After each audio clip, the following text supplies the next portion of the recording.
우리 함께 서로 반갑게 인사 나누는 시간 갖도록 하겠습니다. 반갑습니다. 사랑합니다. 축복합니다.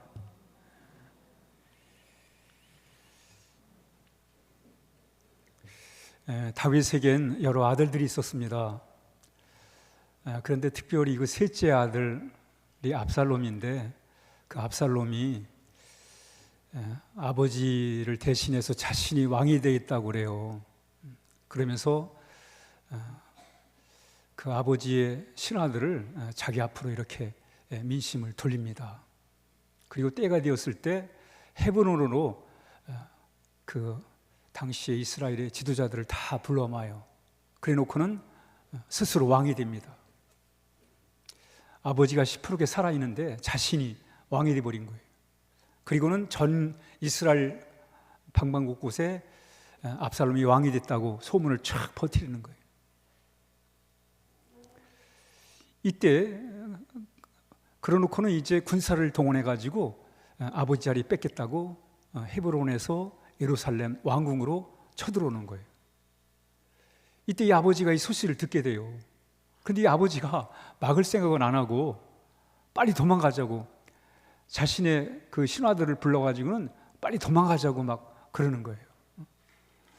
아니, 아버지가 막아야지요. 이 못된 반역이잖아요. 아버지가 어머니 살아있는데 아들이 아버지 자리 뺏겠다고 군사를 이끌고 쳐들어오면 막는 게 당연하잖아요. 근데 이 아버지는 막질 않아요. 그리고는 빨리 도망가자고 신하들을 설득해가지고 도망을 갑니다. 그래서 저 요단강을 건너가지고 도망을 갔어요. 그래서 이 아들 압살롬은 너무 쉽게 아버지 자리를 차지한 거예요. 아버지는 막을 수도 있는데 왜 막지 않았을까? 이유를 잘 모르겠어요. 그런데도 막을 수 있는데도 막지 않고 도망을 간 거예요. 그래서 아들이 쉽게 아버지 자리를 차지해가지고 이스라엘의 왕이 됐습니다.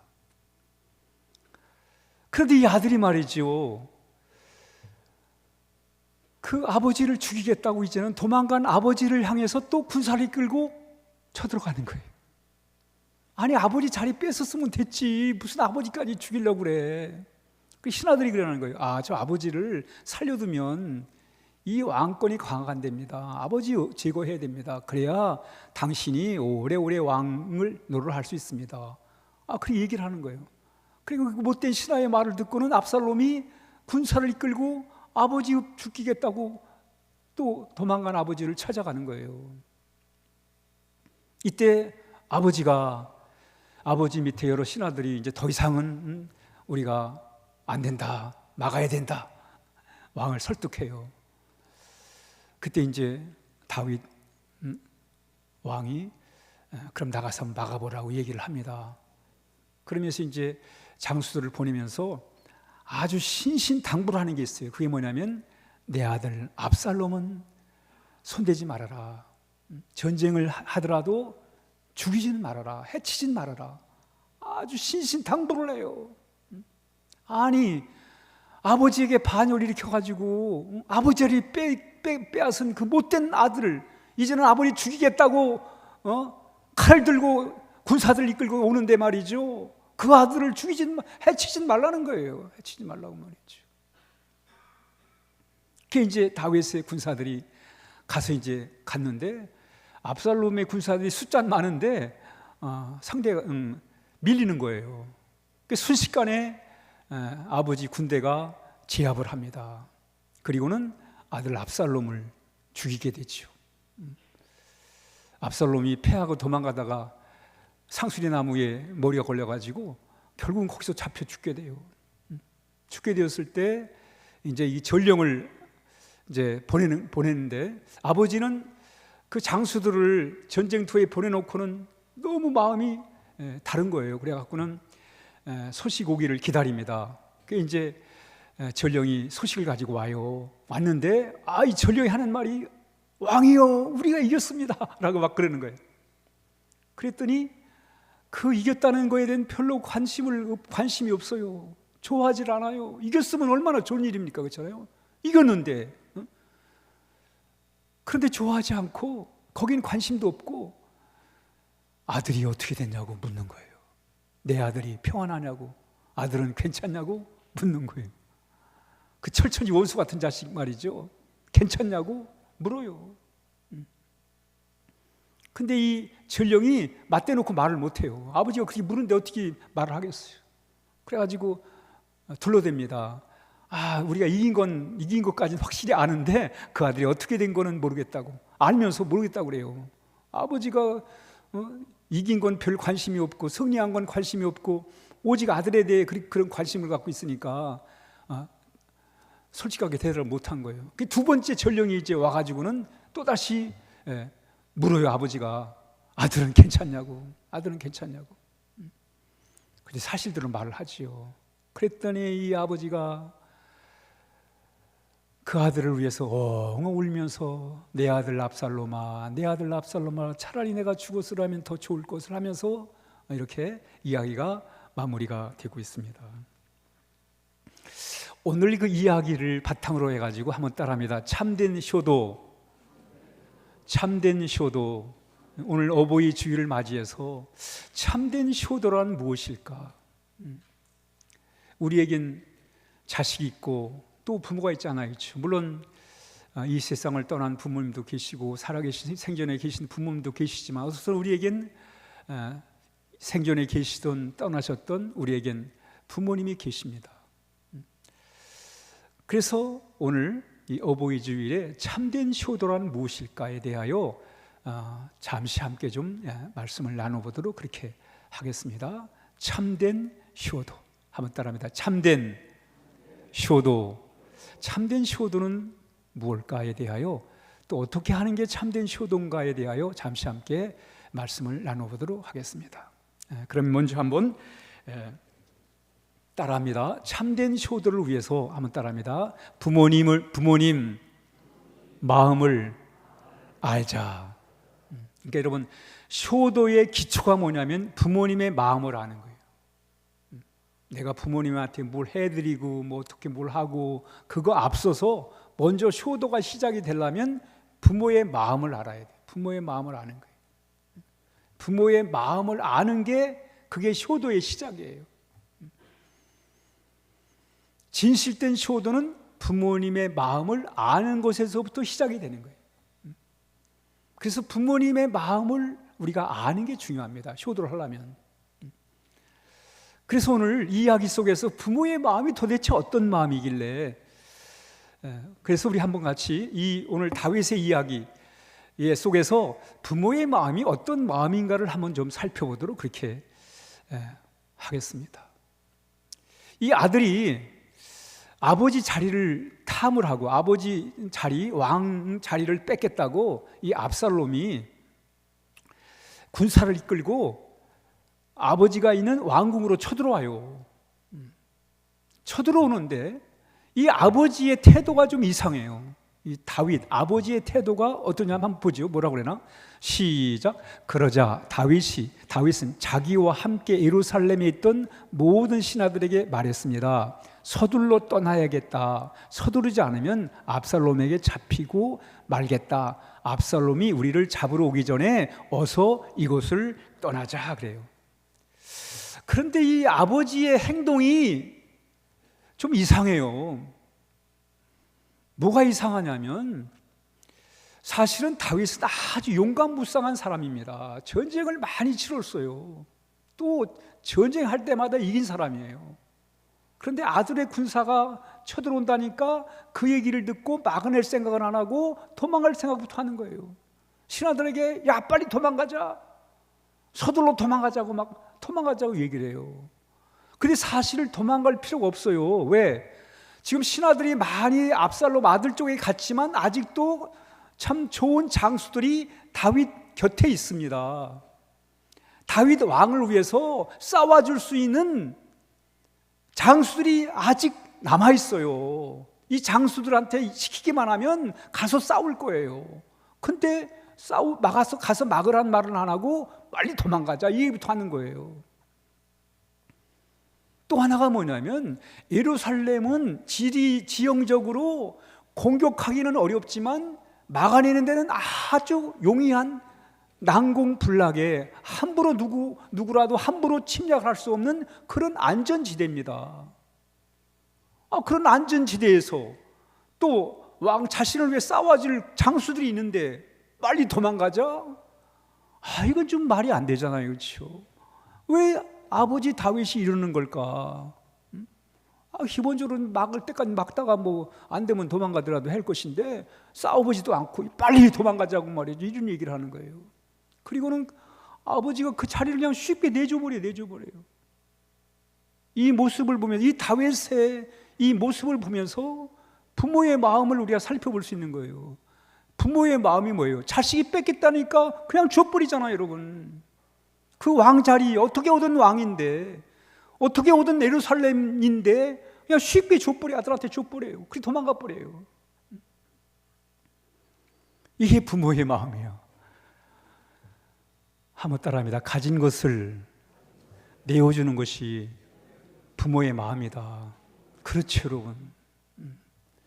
우리 이런 마음을 바탕으로 해서 오늘 우리가 여기까지 있는 거예요. 우리가 이런 부모, 이런 마음이 없었다면 우리 오늘 여기 있을 수가 없어요. 가진 걸 내어주는 부모. 여러분, 우리나라 경제가 이렇게 살만한 나라가 된 것도 다 뭐예요? 우리 부모님들이 먹을 거, 먹고 싶은 거 못 먹고, 입고 싶은 거 못 입고, 그래서 내어주었기 때문에 오늘 이렇게 우리가 살만한 세상이 된 거예요, 여러분. 이거 잃어버리면 안 됩니다, 여러분. 우리 부모님들의 삶의 가치가 어떻어요?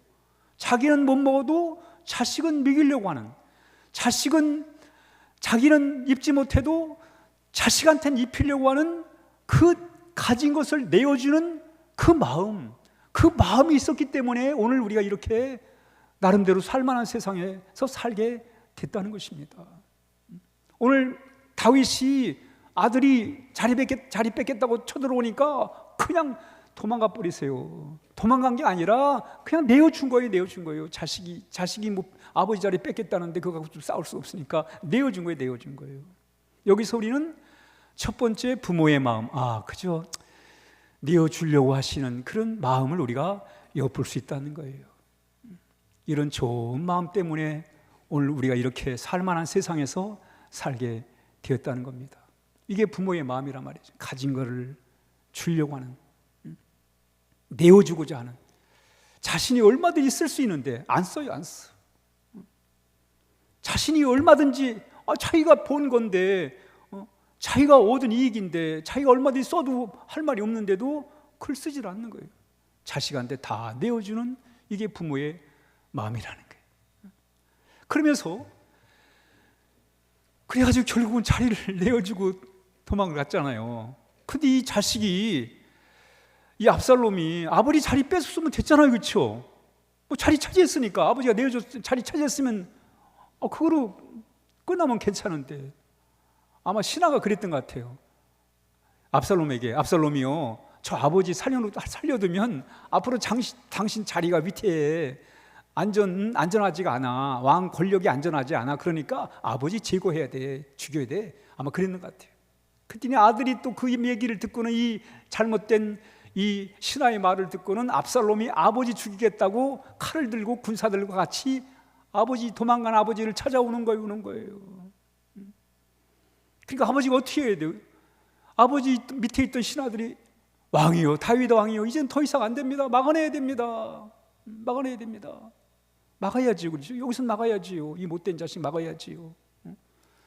그래서 막으려고 이제 할 때 마침 다윗에게는 참 충신들이 요압이라든가 아비새라든가 있다라는 그런 충신 장수, 아주 전쟁을 잘하는 충신들이 있었습니다. 아무리 다 이제 대세가 아들한테 갔다 그래가지고 대세를 쫓아간 자들이 많은데, 그래도 아직도 그 다윗 왕 밑에서 충성을 다했던 신실한 장수들이 가서 이제 싸우겠다고 이제 나갑니다. 그럴 때 이 아버지가 이렇게 얘기를 해요. 읽습니다. 시작. 왕이 요압과 아비새와 이때에게 명령하여 이르되, 나를 위하여 젊은 압살롬은 너그러이 대우하라 하니 왕이 압살롬을 위하여 모든 군 지휘관에게 명령할 때에 백성들이 다 들으니라. 이제 아버지 자리 뺏고는 그것도 모자라가지고 아버지 죽이겠다고 이제 쳐들어오는 이 다윗 왕이 그 자신의 장수들에게 요압과 아비새와 이때에게 얘기를 합니다. 나를 봐서라도 내 아들 압살롬은 너그러이 대해라. 제발 해치지 말아라. 죽이지 마라. 전쟁을 하더라도 죽이지 말아라. 그 얘기예요. 내 아들 압살롬을 너그러이 대해줘라. 죽이지 말라는 거예요. 죽이지 말라는 거예요. 이야, 자리 뺏기고 자리를 뺏고 그것도 기가 안 차가지고는 아버지 죽이겠다고 오는 그 아들을 향해서 그 아들은 해치지 말아라. 신시당부예요. 한 번 하고 또 얘기하고 우리 아들은 해치지 말라는 거예요. 아니 아버지 반역 일으켜가지고 아버지 자리 뺏고 아버지 죽이겠다고 오는 자식을 향해서 그 자식을 해치지 말라고 얘기를 하는 거예요. 이게 부모의 마음이라는 거예요. 한번 따라합니다. 자식의 안전을 걱정하다. 이게 다윗의 마음이에요. 자기 죽이려고 오는 그 아들을 향해서 안전을 걱정해요. 해치지 말라고, 죽이지 말라고. 이게 부모의 마음이라는 게 부모의 마음. 여기서 우리는 두 번째 부모의 마음을 엿보게 되는 거예요. 아니 말도 안 되잖아요. 자기를 죽이려고 오는 그 자식을 향해서 해치지 말아라.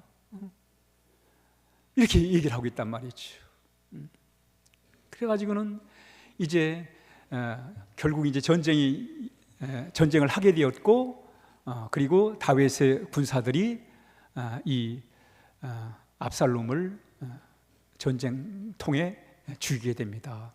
죽이게 됐을 때 그때 이제 이 아버지 야곱은 다윗은 왕궁에서 기다리고 있어요. 노심초사 아들이 어떻게 되는가 기다리고 있습니다.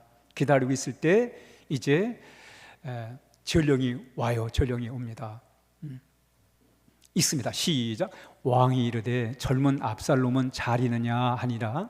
아히마아스가 대답하되 요압이 왕의 종 나를 보낼 때에 크게 소동하는 것을 보았사오나 무슨 일인지 알지 못합니다 해요. 그러니까 첫 번째 전령이 누구예요?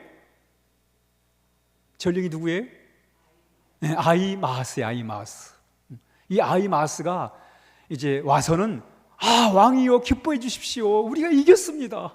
이겼습니다. 이렇게 얘기를 하는 거예요. 그랬더니 이 다윗이 관심이 없어요. 전쟁에 이긴 게 얼마나 큰 일이에요. 이긴 거는 관심이 없습니다. 그리고 전령에게 묻는 말이 뭐냐면 내 아들, 내 젊은 압살롬은 잘 있느냐고 그 아들의 안부를 묻는 거예요. 지금 전쟁에 이긴 게 중요하잖아요. 근데 그걸 관심이 없어요. 아들이 안전하냐고 그걸 묻고 있다니까요. 이 바보 같은 아버지가. 그러니까 이 전령이 말을 못해요. 이미 다 알아요. 아들이 죽었다는 거 압니다. 알면서도 아버지한테 어떻게 그 얘기를 어떻게 하겠어요. 그렇죠? 사실대로 어떻게 말하냐 말이에요. 그쵸? 한결같이 자식 생각하고 자식이 안전하냐고 자식이 해를 당하지 않냐고 그것만 생각하는 그 아버지한테 당신 아들 죽었어 이 말을 어떻게 했냐 말이죠. 그러니까 둘러대는 거예요. 아니 우리가 이긴 건 확실한데 아직 무슨 일이 있는지는 아직 잘 모르겠어요. 이렇게 갖다 둘러대는 거예요. 대놓고 뭘 못하고. 그러니까 이 다윗 왕이 답답하니까 아히마아스를 넌 저리 가서 있으라고 저 자리 비키라고 그래가지고 이제 두 번째 전령이 이제 오게 됩니다. 두 번째 전령에게도 물어요. 똑같이 물어요. 내 아들은 괜찮으냐고 또 묻습니다. 이야, 참 이 아버지의 마음이라는 게 참 이 부모의 마음이라는 게 참 그렇습니다. 또 물어요. 아들 괜찮냐고. 그랬더니 이 사람은 뭐 어떻게 더 이상 숨길 수가 없으니까 사실대로 얘기를 하는 거예요. 사실 얘기를 하는 거예요. 아들 죽었다고.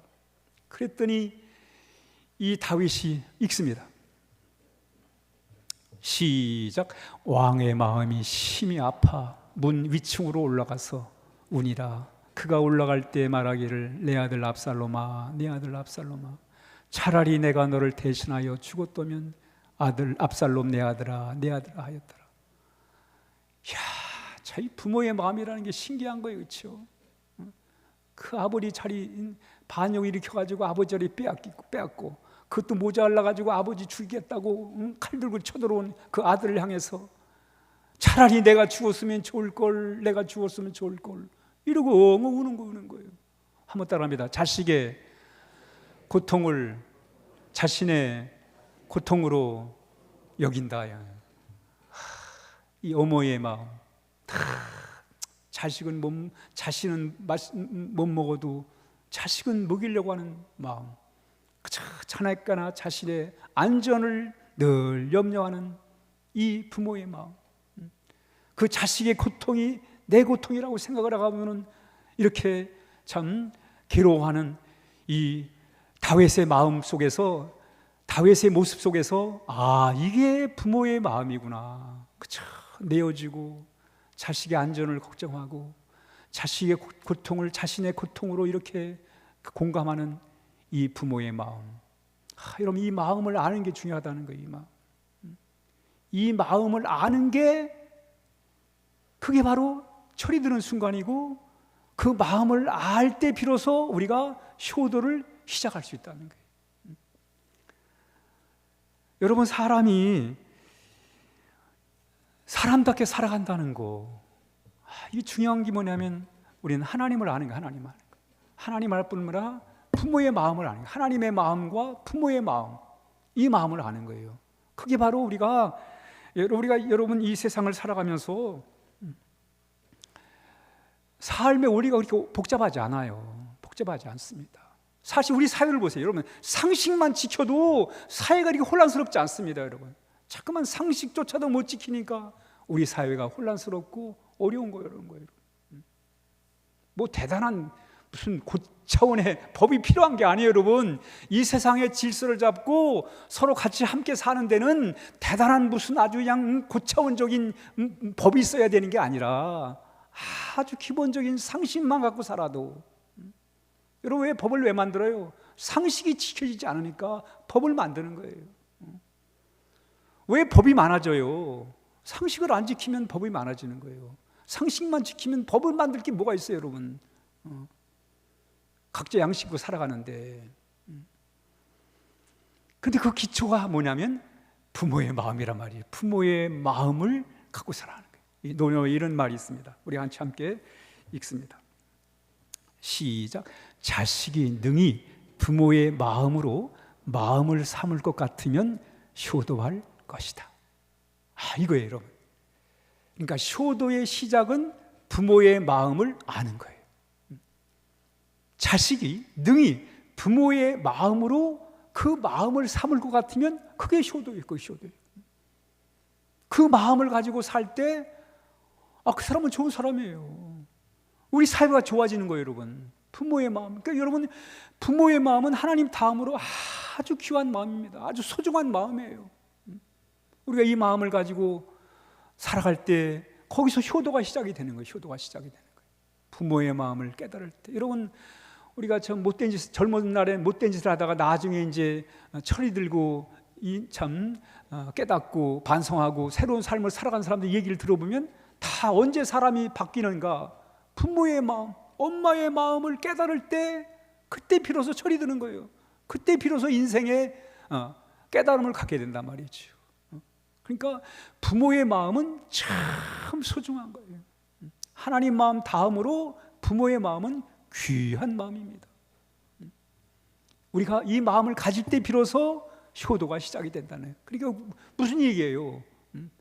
자식이 부모가 돼야 부모의 마음을, 우리가 부모가 돼봐야 부모의 마음을 안다고 그러잖아요. 그 뜻이에요, 여러분. 우리가 부모가 돼봐야 부모의 마음을 안다는 뜻이 뭐냐면 바로 그 얘기. 부모의 마음을 가지고 내 마음에 가질 때 비로소 우리는 효도가 시작된다는 것을 말씀하고 있습니다. 그러면 우리가 부모의 마음을 알았으면 우리가 어떻게 해야 되느냐? 한번 따라합니다. 읽습니다. 시작. 부모의 은혜를 잊지 말자. 우리 부모의 이 마음, 부모의 은혜를 잊지 말고 살아야 돼요.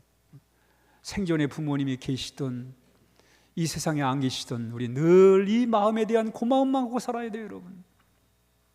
읽습니다. 시작. 너는 내 하나님 여호와께 명령한 대로 내 부모를 공경하라. 그리하면 내 하나님 여호와가 내게 준 땅에서 내 생명이 길고 복을 누리리라. 아멘. 야, 하나님은 말이죠, 이렇게 말씀을 주세요. 부모한테 잘해. 그리고 끝남을 댈 텐데 그러면 내가 복 줄게, 이렇게 나온단 말이죠. 얼마나 이게 소중하면 하나님이 복을 그냥 갖다 뒤에다 붙여버린 거예요. 그냥 공경하라 말씀을 주신 동시에 거기다 하나님의 축복을 갖다 붙여주신 거예요. 얼만큼 부모에 대한 공경이 귀중한 것인가를 이렇게 우리에게 말씀해주고 있습니다. 성경 계속 그 얘기하는 거예요. 시작. 너를 낳은 아비에게 청종하고 내 늙은 어미를 경히 여기지 말지니라. 내 늙은 어미를 경히 여기지 말지니라. 이게 참 귀한 말씀이에요. 귀한 말씀이에요. 다음 시작. 내 부모를 즐겁게 하며 너를 낳은 어미를 기쁘게 하라. 내 아들아 내 마음을 내게 주며 내 눈으로 내 길을 즐거워할지라. 참 부모의 마음을 가진다는 거, 부모의 마음을 안다는 거, 또 부모의 마음을 잃어버리지 않고 살아간다는 것, 그 은혜에 대한 고마운 마음과 살아간다는 것은 이게 복받은 마음이에요, 여러분. 복받은 마음이에요. 여러분, 사람이 사람 노릇하고 살아가는 데는 두 가지가 있습니다. 하나가 뭐냐면 하나님 아는 거예요. 하나님 아는 거예요. 둘째가 부모의 마음을 아는 거예요. 그것이 바로 우리 사회의 원동력이에요, 여러분. 10계명이 두 가지, 10가지 계명이 있지만 핵심은 두 가지입니다. 하나님 사랑하고 부모님 공경하는 거. 그게 10계명의 큰 두 기둥이에요, 두 기둥.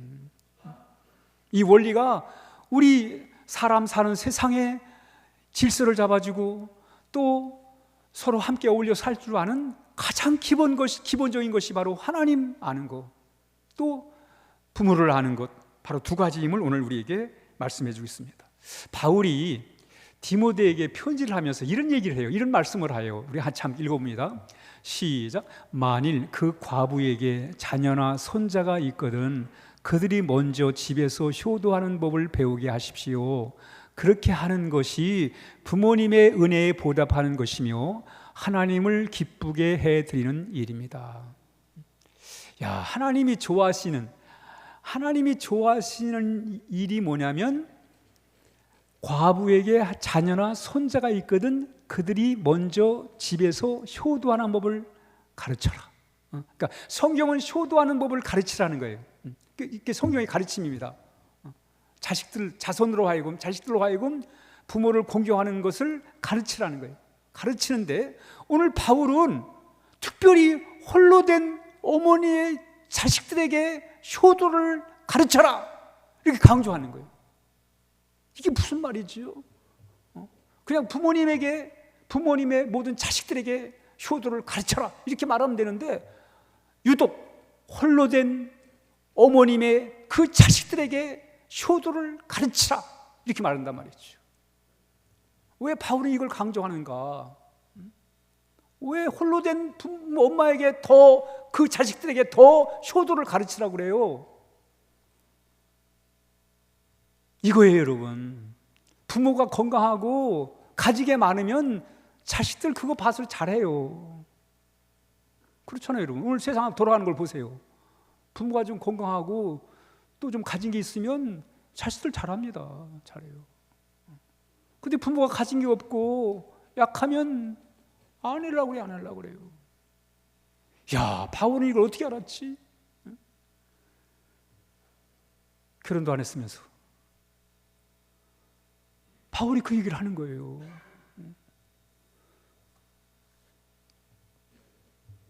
힘없고 약할 때 있는 그 부모의 그 자식들은 더욱더 효도를 가르쳐라는 거예요. 여러분, 성경은 정말 우리에게 아주 귀한 가르침을 우리에게 주는 거예요. 있습니다. 시작. 내 아버지와 어머니를 공경하라. 이것은 약속이 있는 첫 계명이니 이로써 내가 잘되고 땅에서 장수하리라. 꼭 부모를 공경하라는 뒤에다가는 하나님의 복을 붙여버렸어요. 하나님이 약속을 붙여버린 거예요. 그만큼 부모에 대한 귀한 마음이 중요하다는 것을 말씀하고 있습니다. 소크라테스가 이런 말을 했어요. 시작. 내 자식들이 해주기를 바라는 것과 똑같이 내 부모에게 행하라. 네 자식한테 바라는 거 네 부모에게 해라, 이거예요. 근데 우리는 이걸 까먹어 버려요. 그렇죠? 바라는 건 많은데 내가 뭘 해드려야 되는지 잘 모를 때가 많단 말이죠. 소크라테스가 좋은 말을 했어요. 플라톤. 시작. 남에게 어떠한 행동을 하였느냐에 따라 그 사람의 행복도 결정된다. 남에게 행복을 주려고 하였다면 그만큼 자신에게 또 행복이 온다. 자녀가 맛있는 것을 먹는 것을 보고 어머니는 행복을 느낀다. 자기 자식이 좋아하는 모습은 어머니의 기쁨이기도 하다. 그리고 이 이치는 부모나 자식 사이에만 적용되는 게 아니다라는 거예요. 그렇습니다, 여러분. 우리가 이 플라톤의 말을 통해 우리가 어떻게 살아야 되는지, 어떻게 행복한 삶을 살아야 되는지에 대한 이치를 오늘 이 말씀 속에서 잘 가르쳐주고 있습니다. 마지막, 우리가 참된 효도를 하려면 첫째는 뭐 해야 된다? 금방 잃어버렸어요? 부모님의 마음을 알자는 거예요. 부모님 마음을 알자. 둘째는 어떻게 하자? 부모의 은혜를 잊지 마라. 마지막 따라합니다. 하나님을 잘 섬기자. 그러니까 하나님 잘 섬기는 것과 부모님께 효도하는 것이 같이 가도록 해야 돼. 같이 가도록 해야 돼. 제가 이 얘기 하나 드리고 마치겠습니다. 이 사사시대, 성경에 보면 사사시대가 있어요. 사사시대. 야, 정말 어려운 시대예요. 성경에서 어찌 보면 가장 어려운 시대가 사사시대였을 거예요. 사람이 다 지멋대로 살려고, 하나님은 관심도 없고 하나님을 찾지도 않고 하나님을 따르지도 않고, 그러다 보니까 너무너무 사는 게 어려운 그런 시대였어요. 늘 가뭄이 자주 오고 말이죠. 그런 시절에 베들레헴의 나옴이라는 여인이 그 기근을 피해가지고 다른 모압이라는 곳으로 이사를 갔어요. 거기 가서 이제 애들을 장가를 들였는데 아이 또 자녀들을 잃게 됩니다. 그때 이게 다시 이제 더 이상 객지에 살 수가 없으니까 이제 고향 땅으로 돌아가야 되는데, 며느리가, 이 룻이라는 며느리가 따라가겠다는 거예요. 따라오지 말라. 너 나 따라와봐야 고생이야. 그러니 나 따라오지 마라. 너 여기서 그냥 제가 해서 편하게 살아. 나 따라가봐야 타지에서 괜히 고생만 한다.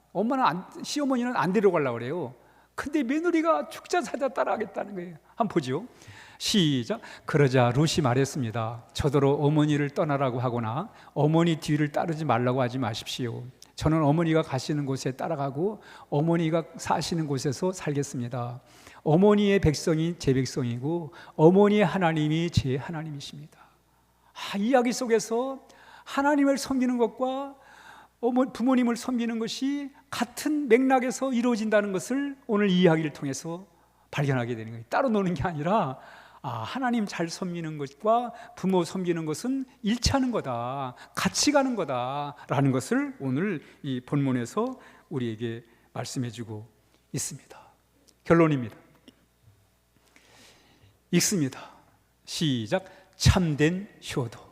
이제 참된 효도에 대해서 오늘 우리 어버이 주일에 참된 효도는 뭔가? 여러분, 참된 효도는 이게 나라가 잘 되는 길이에요, 여러분. 진짜예요.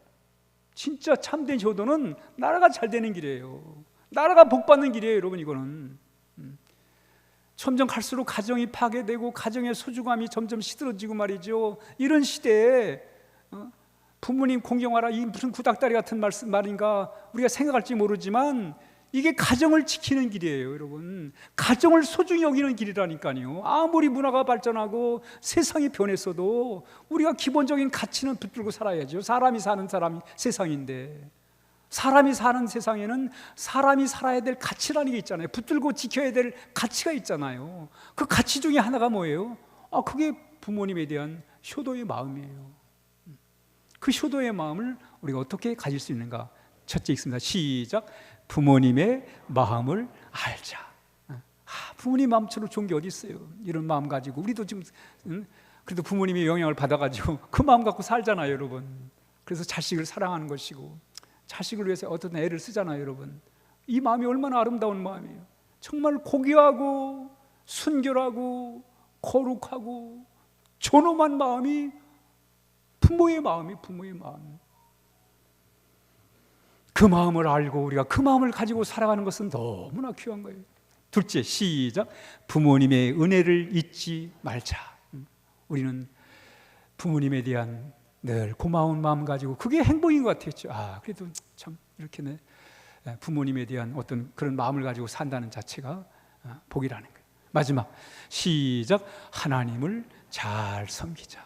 하나님을 섬기는 것과 부모님을 섬기는 것과는 같은 맥락에서 이렇게 이루어진다는 것을 우리가 말씀을 통해 알게 됩니다.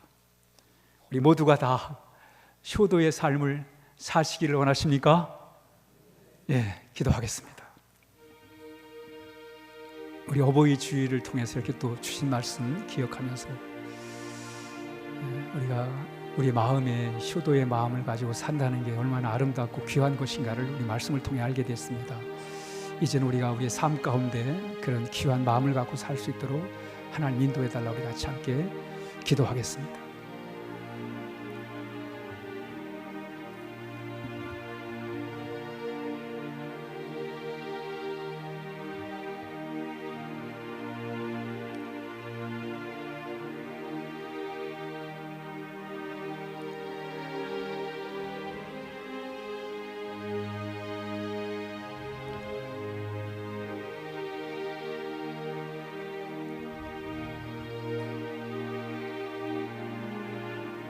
하나님 아버지, 우리 각자에게 좋은 부모님을 주셔서 감사합니다. 그들의 희생과 그들의 헌신을 통해서 이렇게 저희들이 오늘 이렇게 살아갈 수 있게 해주신 것 감사합니다. 하나님, 그 귀한 마음 가지고 하나님 더 복된 삶을 살아가도록 인도하여 주시옵소서. 우리 부모님들 참 노년에 외롭지 않게 하시고 하나님이 늘 하늘의 소망으로 늘 채워주시고 우리 하나님이 동행해 주시고 붙들어 주시고 지켜주시기를 원하옵나이다.